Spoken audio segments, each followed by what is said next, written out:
네. 잠시 파일이 오버되니까 끊어두는데요. 1978년 전후 출생의 플러스 마이너스 35세의 속사정은 이케아와 놀랍도록 닮았다. 돈이 없어 속상할지언정 추구하는 문화 수준과 눈높이는 상당히 고급이다. 안목은 코스모폴리탄이다. 돈 때문에 멋을 포기할 수 없는, 어쩌면 한국 최초의 세대에 가깝다. 돈을 위해 맛을 버린 선배 세대와도 구분된다. 맛을 버린 게 아니라 멋을 버린 선배 세대와도 구분된다. 이들은 취업 난관을 뚫고자 일찍부터 다양한 스펙을 완비했다. 이 과정에서 자연스럽게 해외 체제 경험을 쌓거나 양질의 문화생활을 직간접적으로 누릴 수 있었다. 굳이 물리적으로 누리지 않더라도요. 화학적으로 누렸다는 거죠. 화학적으로 누렸다는 말은 뭡니까? 몸은 한국에 있지만 매스미디어, 인터넷 세상의 발달로 다양한 유럽 문화 또는 다양한 외국 문화들을 간접적으로 통했다는 거죠. 대표적인 게 뭐가 있겠습니까? 나PD의 여행하는 프로 있지 않겠습니까? 나영석 PD의 그 1988 나왔던 배우들과 함께 떠났던 여행을 통해서 우리는 아프리카를 보았고요. 그 전에 이제 이순재 할아버지들 포함한 해서 우리는 유럽 도시를 또 봤죠. 굳이 가지 않더라도요. 또 인터넷에서 유튜브를 통해서 보게 됩니다. 퇴근하며 1,000원짜리 다이소 중국산 제품을 구입하면서도 샤넬의 디자이너 칼 라거펠트나 전 루이비통의 디자이너 마크 제이컵스 같은 인사들의 삶도 교양으로 받아들인다. 요컨대 최상위의 멋을 알고 즐기게 됐다. 셋째, 그럼에도 이케아와 플러스 마이너스 35세는 가격 대비 품질이 좋다. 이게 핵심이죠. 가격 대비 품질이 좋다. 아무리 가격이 싸다고 해도요. 가치 없으면 사람들 안 삽니다. 하지만 가치가 있고 가치는 그 가치를 지향해주고 대신에 가격은 싸고 그리고 품질은 견고하고 이케아는 싸다고 외면할 정도의 저가 경쟁력만 내세우지는 않는다. 싸니까 내구성이 떨어질 것이란 우려가 있지만 가격 대비 품질은 꽤 좋다. 싸지만 튼튼한이라는 수식어를 완성하기 위한 노력 덕분이다. 품질과 디자인을 모두 욕심내자면 가격 메리트를 버려야 하니 이때 선택한 게 품질에 직결되는 내구성을 어느 정도 양보했다. 품질을 내세워 일생에 한 번 사는 고가 이미지를 포기한 대신에 싸고 가벼우며 버리기 쉽게 만듦으로써 반복 구매의 여지를 넓혔다. 이게 바로 마케팅 전략이었다는 거죠. 이케아의. 물론 10년 이상의 내구성을 기대하는 건 욕심이다. 10년처럼 10년같이 예전에 저희 어머니 세대만 해도 어떻습니까? 시집올 때 장롱 하나 샀으면 거의 쭉 가죠.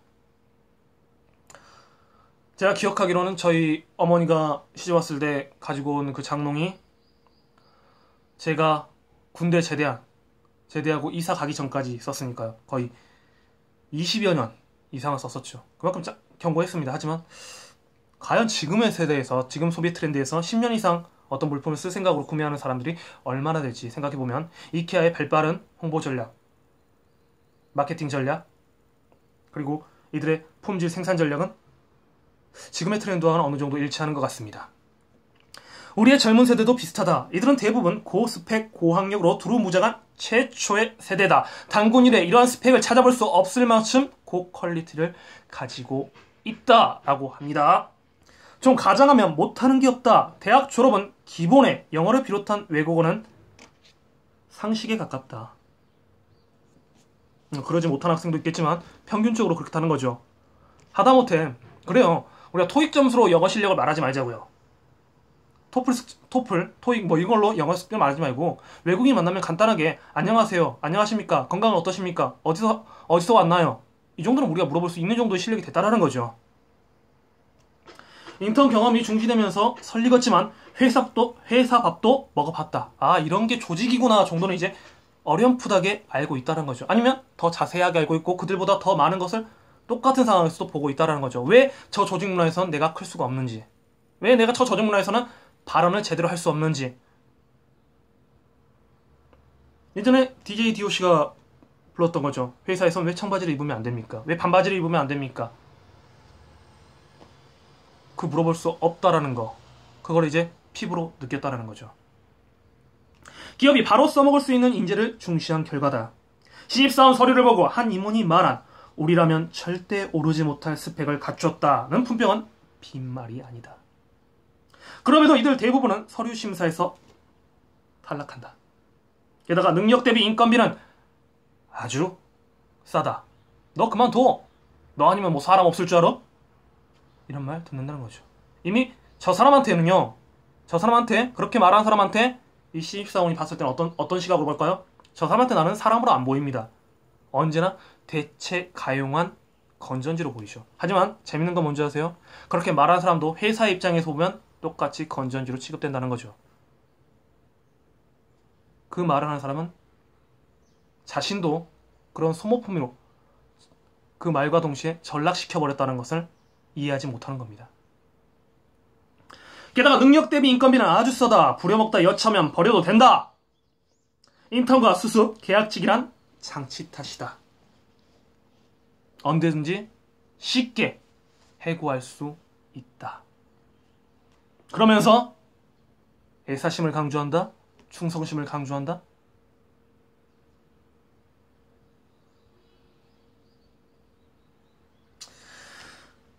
즉 단기 고용이다. 물론 스스로 직장생활을 못 버티는 짧은 내구성을 갖춘 2030 세대도 있지만 적어도 평균적으로 능력 몸값보다 뛰어난 것을 부인하기 어렵다.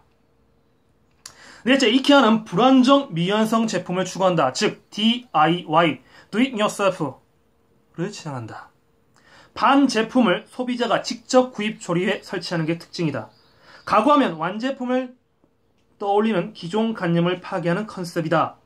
수고가 필수란 점에서 젊은 세대와 맥이 닿는다. 직접 짜맞춰야 하는 까닭에 내구성이 취약하다는 평도 있다. 그러나 조립 과정에서 성취감을 맛보는 독특한 경험을 안겨준다. 또 하나를 조립한 후 이와 어울리는 다른 제품을 구매함으로써 인테리어를 직접 경험하는 과정도 맛볼 수 있다.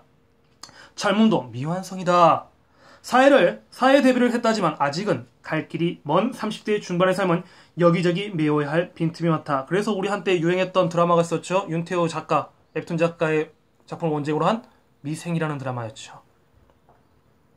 아직까지 우리의 삶은 완성되지 않은 삶이다. 그 가치가 있다라는 겁니다. 즉 삶의 완성을 위한 중간 단계로 이리저리 많은 시도가 불가피한 연령대다. 수많은 도전과 시련이 반복이 기본이다. 비록 기성세대가 설계하고 구축한 사회제도에 편입돼 그 길을 걸어갈 수밖에 없지만 적어도 그들의 미래는 DIY에 따라 결정될 수밖에 없다. 퍼즐 조각 맞추듯 인생 파편을 모아 스스로의 삶을 완성하기 위한 시간이다. 이렇게 해서 하고 있는데 다시 한번 정리해볼까요? 이케아 그 가구 제품의 특징이 뭡니까? 이렇게 물어봤을 때 작가는 4가지 정도로 앞줄여서 이야기한대요. 첫째는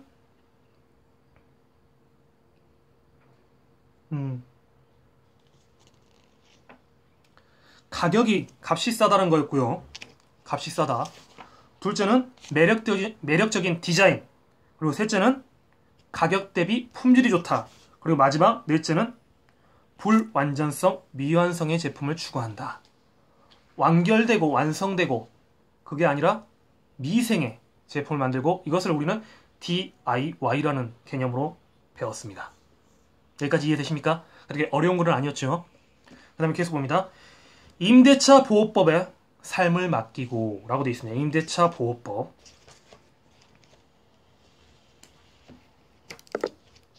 임대차 보호법.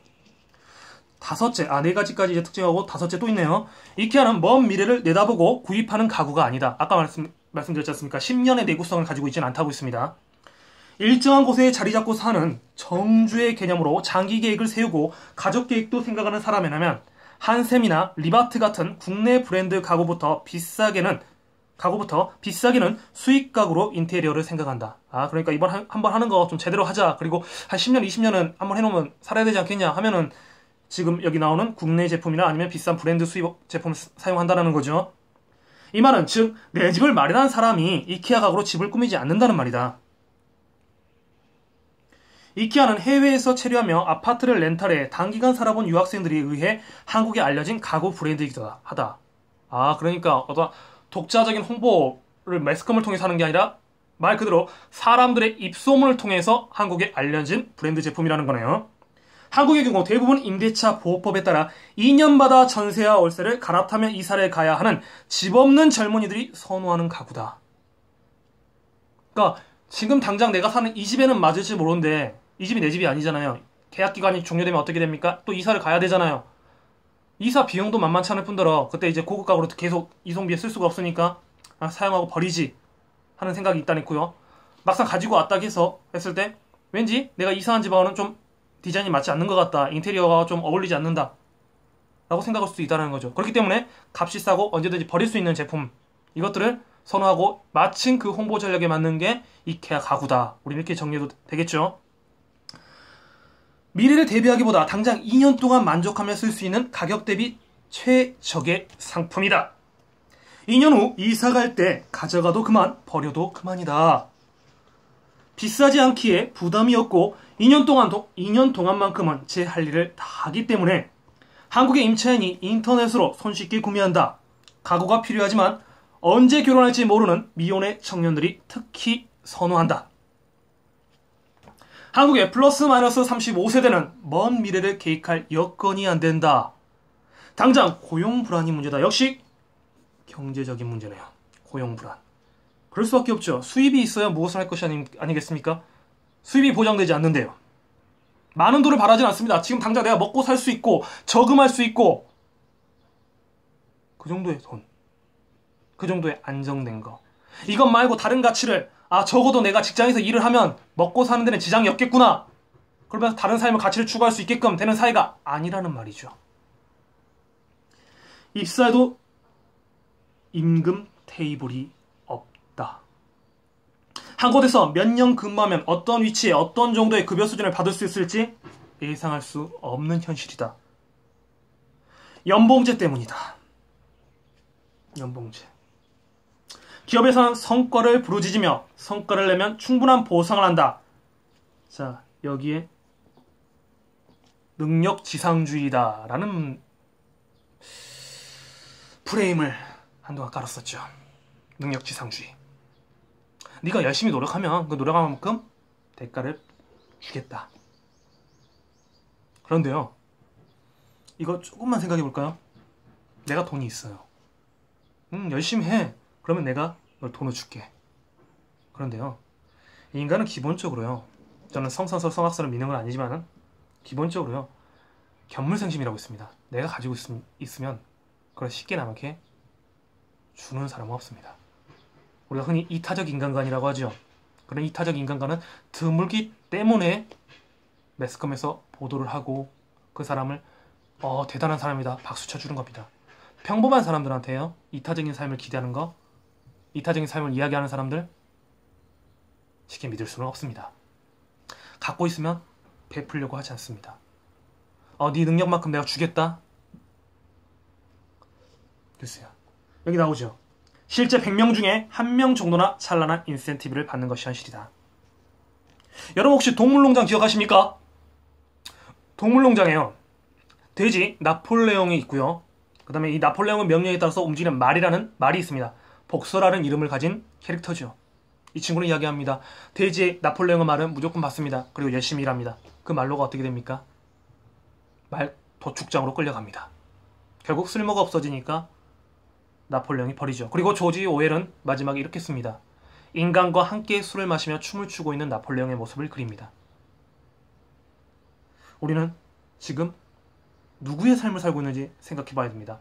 혹시 2030 세대의 깊숙한 이미지는 여기 이케아라도 나왔지만 복수의 삶을 강요하는 사회에서 새로운 돌면인 DIY 세대, 즉 이케아 세대가 등장한 건 아닌지 싶습니다.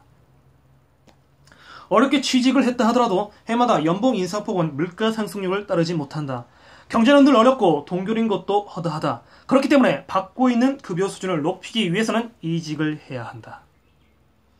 그러니까 단순히 내가 회사에 충성심이나 애사심이 없기 때문에 옮기는 게 아니라요, 지금보단 나은 삶을 살고 싶다 이겁니다. 내 월급이 오를 생각이 없으니까요. 내가 그만큼 애썼어도요, 나에게 보상해주는 대가가 없으니까요. 그 보상 심리가 충족이 되지 않으니까요. 라는 것도 여러 가지 이유 중 하나가 될 수 있지 않을까 싶습니다. 또한 고용 불안으로 오래 근속할 수 없는 직장 현실이다. 취업자들이 이직하는 이유가요, 단순히 자신이 못 버텨서 떠나는 경우도 있겠지만요, 슬프게도요, 대다수의 그 직장인들의 이직 비율을 보니까요, 계약기간 만료였습니다. 그것 때문에 떠나는 사람이 많다는 겁니다. 그러면서 오는 스트레스, 그것들이 오면서 해소할 수 없는 불안감, 그러면서 우리는 어떤 뉴스를 보게 되죠. 사회 분노에 휩싸인 범죄들 있지 않습니까? 데이트 폭력. 저는 데이트 폭력도 이러한 원인 중에 하나, 여러 가지 이유가 있겠지만 하나라고 생각하거든요. 뭔가 충족되지 않으니까 자신보다 자신이 사랑했던 사람, 가까이 있었던 사람, 그래서 그 사람한테 인정받고자 싶은 거, 나를 인정해주는 사회 구조적인 시스템이 없으니까. 근데 그 인정이 떠나버립니다. 버틸 수 없는 거죠. 그러면서 폭력을 휘두르는 거, 급기야 살인까지 저지르는 무시무시한 일이 벌어지는 거죠. 여러 가지 원인 중에 저는 그것도 하나 있다고 생각합니다. 그러면 묻지마 살인들. 예전에 여의도에서 있었던 사건이었죠. 혹시 기억하십니까? 그 잠재적인 내구성은 바로 이런 고용 불안이 있었다는 거죠. 그 당시에 절대 저는 가해자를 두둔하는 거 아닙니다. 법의 심판을 마땅히 받아야 됩니다. 많은 사람은 세상에 있으니까요, 올바른 방법이 아니었죠. 함부로 입에 담을 수는 없습니다.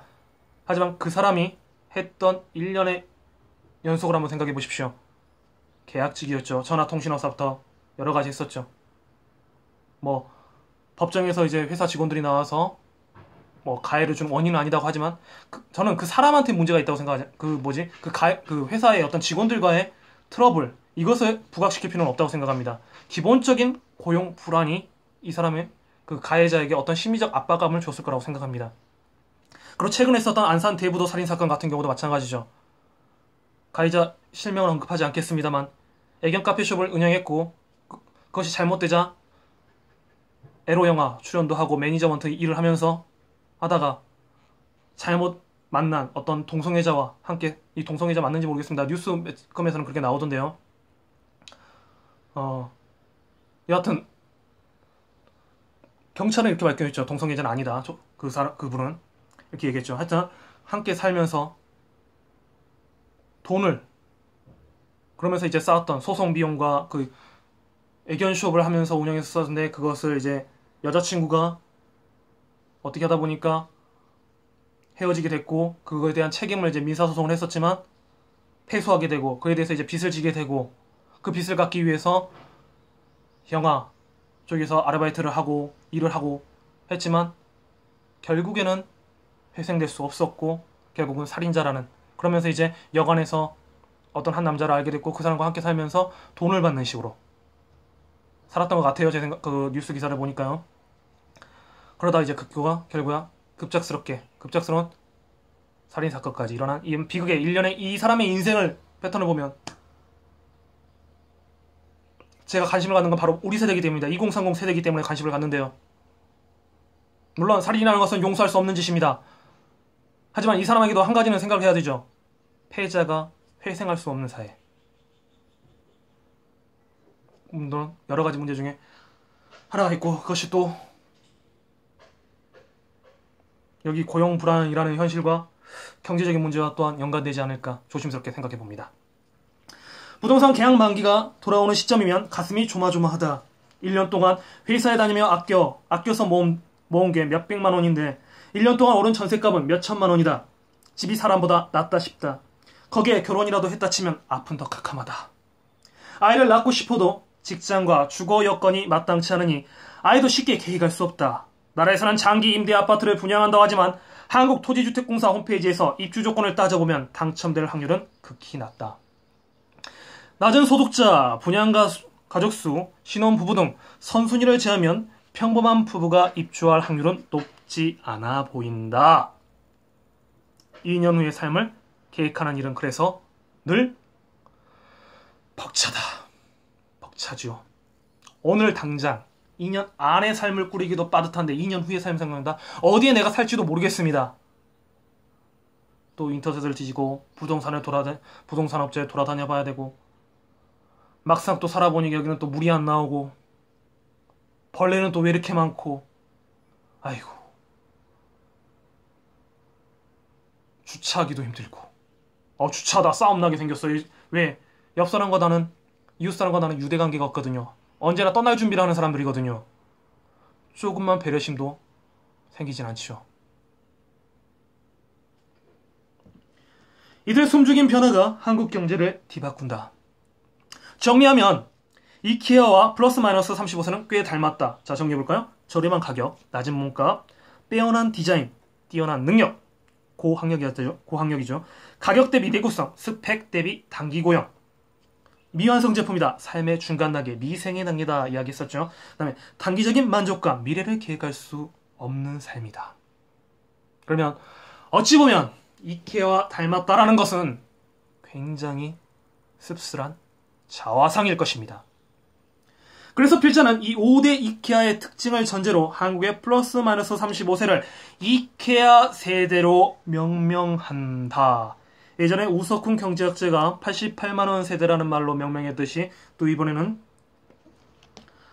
이케아 세대로 명명을 해주시네요. 88만원 세대도 좋은 말은 아니었지만 이케아 세대도 어찌 보면 좋은 말은 아닌 것 같습니다. 일단 그 개념 가지고 갑니다. 그럼 이 이케아 세대로 과연 작가는 어떻게 공존 전략을 할 것인지. 다시 또 저는 공존 전략 얘기합니다. 저 반복하는 말 좋아합니다. 반복하는 거 즐깁니다. 항상 잊어버리셨죠? 잊어버리지 마십시오. 이 책에 깔고 있는 것은 세대론이 아닙니다. 한 세대에 대해서 이렇게 생각한다가 아니라 지금 이 세대를 한번 이렇게 명명을 해보고 이케아 세대라 예시처럼 이케아 세대로 명명해보고 기존 세대와 어떻게 공존 전략을 추구할 것인지 그 가치 지향을 한번 해보겠다라는 것을 깔고 간다는 거죠. 이 책은 잊어버리면 안 되죠. 잊어버리면 안 됩니다. 더구나 이들 이케아 세대가 가구 이케아를 또 가장 선호하는 소비 그룹이라는 점도 연결성이 높인다. 그들이 이케아를 좋아하는 이유가 그들 삶의 기반과 직결되는 공통 부모로 묶어낼 수 있어서다. 아, 그렇군요. 공통 부모가 있다라는 말이죠. 자, 지금까지 이제 얼마 안 남았네요. 한 페이지가 다 가는 거. 계속 읽어보겠습니다. 챕터 2개까지 가겠는데 여러분 많이 지루하실 것 같으니까 지루하실 것 같아요. 챕터 하나를 하고 2개는 역시 무리일까요? 하지만 그래도 저는 첫 시간에 이야기했죠. 설명을 줄일 생각은 없다고요. 뭐 하다 보면 3시간, 4시간도 해야죠. 필요하다면. 하겠습니다. 학자로서의 직위적인 세대 구분의 한계와 부작용을 모르는 것은 아니다. 그러나 지금 한국 사회는 세대를 둘러싼 냉엄한 현실과 우리가 모르고 있던 세대의 변화를 놓친다면 감당할 수 없는 충격에 빠지게 된다. 이게 바로 상황인식, 문제인식이라는 거죠. 그래서 나는 이 세대를 이케아 세대라 명명하고 이 사회를, 이 세계를 해결할 수 있는, 완전하게 해결할 수는 없겠죠. 누구든지 모든 걸 해결할 수는 없습니다. 신이 아니기 때문에요. 그래도 전초가 되는 실마리를 던질 수 있지 않을까. 일단 상황이 진단되면 해결할 수 있는 방안도 찾지 않을까. 이렇게 생각한다는 거죠. 그래서 보다 쉽고 뚜렷하게 비유할 개념을 바탕으로 이 세대에 대한 얘기를 풀어나가려고 한다 하면서 자신의 포부를 밝히고 있네요. 자신의 다짐이죠. 물론 이케아만이 플러스 마이너스 35세와 연결시키는 아이콘이 될 수는 없다. 이게 바로 그거죠. 이건 전제죠. 당연한 거죠. 중요한 것은 살기 빠듯해진 청년 그룹의 현실을 인식하고 그 문제의 구조의 정확한 파악과 대안을 마련하는 것이다. 대안. 단순히 갈등을 지적하고 아픔을 공유하는 것만으로 삶이 나아질 수 없기 때문이다. 아프니까 청춘이다가 아니라 아프면 병원 가야죠. 대안을 제시해야죠. 아프니까 청춘이다라는 말 하지 마십시다. 물론 김남도 선생님이 쓴 그 책은 읽어볼 만한 가치는 있습니다. 하지만 그것이 공공연하게 청년들에게 아프니까 청춘이다, 젊었을 때 젊으니까 그런 것도 젊어서 고생은 사서도 한다, 이런 말 지금에서는 안 될 것 같습니다. 고학력 저연봉의 신세와 저가격 고품질의 가구 특징에 주목해 플러스 마이너스 35세를 이케아 세대로 명명했지만 이게 사실상 문제제기의 출발에 불과하다는 얘기다.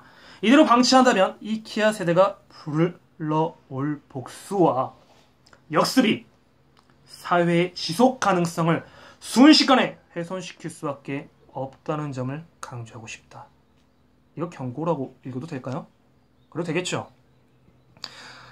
앞 세대가 구축해 내온 사회의 건전한 시스템, 뭐 불합리한 목적도 있지만 우리는 정상적으로 돌아가는 구조 속에서 살고 있다고 봤을 때, 가정했을 때 당신의 기득권을 지키고 싶습니까? 저는 이렇게 물어보고 싶은 거죠. 지금 어떻게 보면 이렇게도 읽힐 수 있는 거죠. 기득권을 지키고 싶으면 다시 생각해라. 10원, 20원의 조그만 가치를 생각하지 말고 1000만원, 2000만원, 억이 되는 가치를 한번 생각해보자. 그것은 뭐야? 무엇이다? 지금 이케아 세대라 명명되는 세대들이 변화가 이상하다. 문제가 있다. 인식하고 있다. 그러면 그 문제의 대안점도 함께 우리 생각해 봐야 된다. 그래야만 당신의 기득권도 지킬 수 있다. 부드럽게 경고하는 겁니다.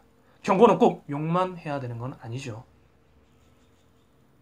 부드럽게 이야기해서 상황과 시간과 상황성을 봐야 되죠.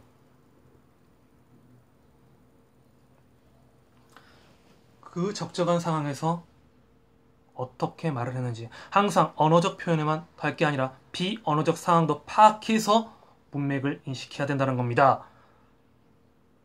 얼마 전에 있었던 사건처럼요. 여기서 구체적으로 아직 진상이 확인되지 않았기 때문에 제가 공개적으로 방송을 할 수는 없겠지만 현관 뉴스타파에서 녹취록 대화 파문이 돼서 일파만파 퍼지고 있는 사건이 있었죠.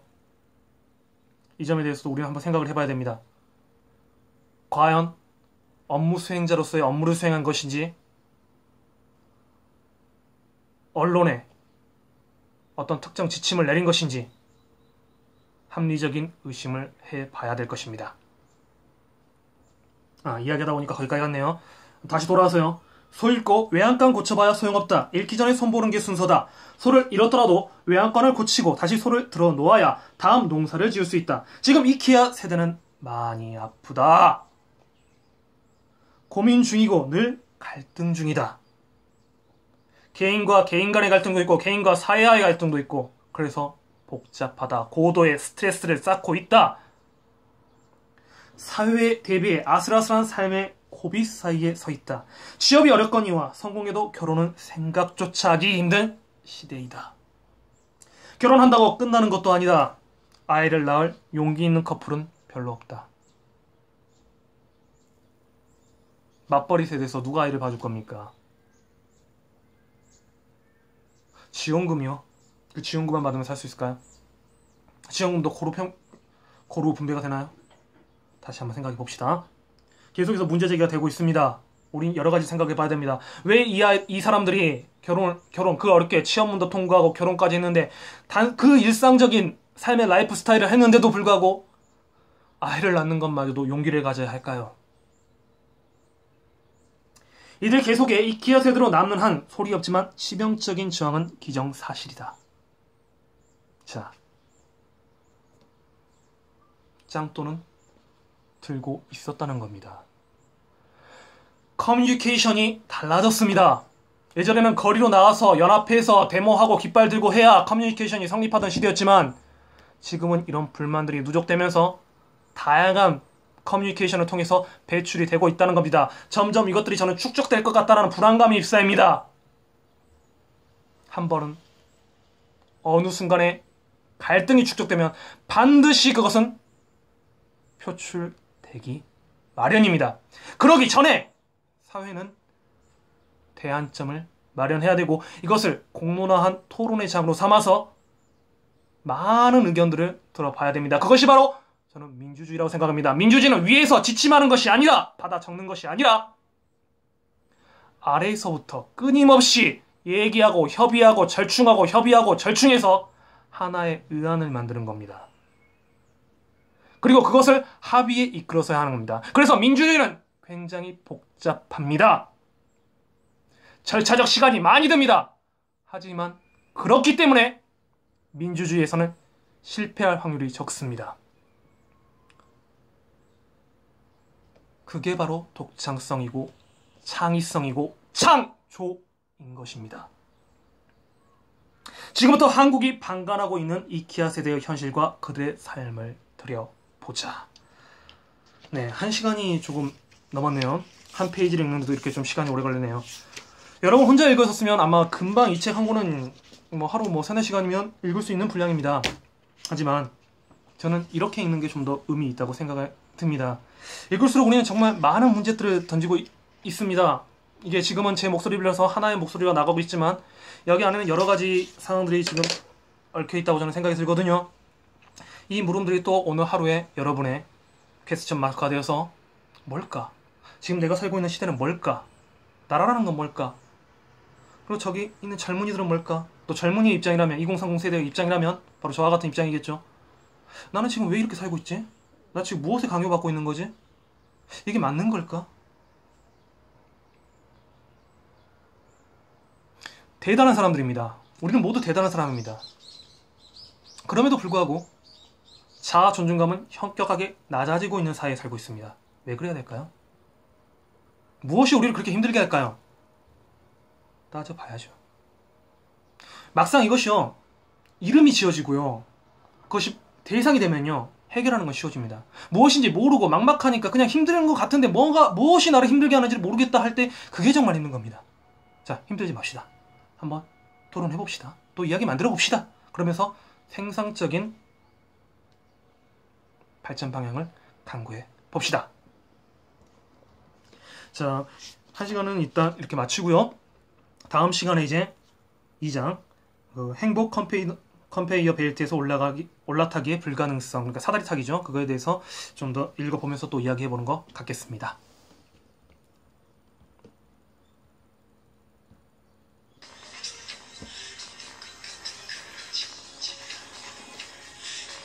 땀을 너무 많이 흘린 것 같은데.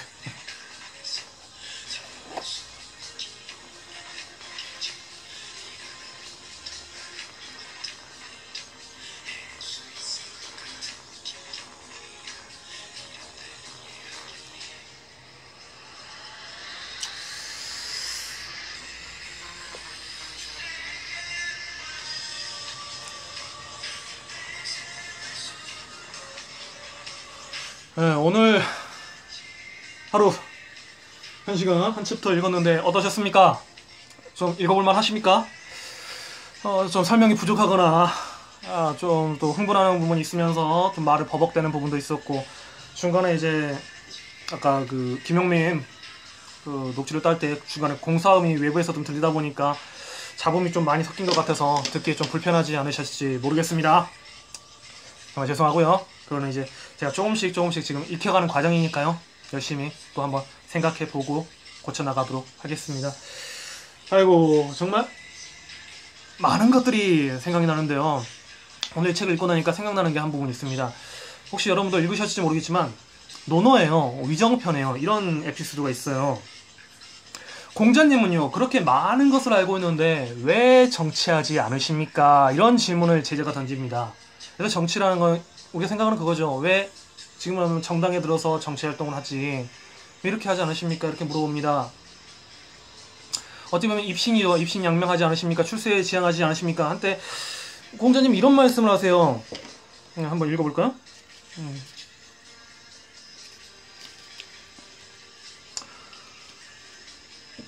서경에서는 효로다. 부모님께 효도하며 형제간에 우애롭게 지내어 정치에 영향을 준다고 했으니 이건 역시 정치를 하는 것입니다. 어찌 벼슬에서 정치를 하는 것만 정치하는 것이라 하겠습니까? 자, 우리 세대는요, 정치 혐오로제가 아닙니다. 우리는 다 같이 정치를 하고 있는 것입니다. 인간은 사회적인 동물이다. 이 말은 다시 인간은 정치적인 동물입니다. 지금 맡은 바의 임무를 최선하고 싶고 지금 하고 싶은 일을 하십시오. 그렇게 하면서 왜 내가 이것을 못하고 있는지를 생각해 봐야 됩니다. 과연 내 개인의 능력 부족이라면 능력을 쌓아야 되는 거고요. 사회적인 문제라면 그 사회적 메커니즘이 어떻게 돌아가는지를 읽어봐야 됩니다. 그것부터가 바로 정치입니다.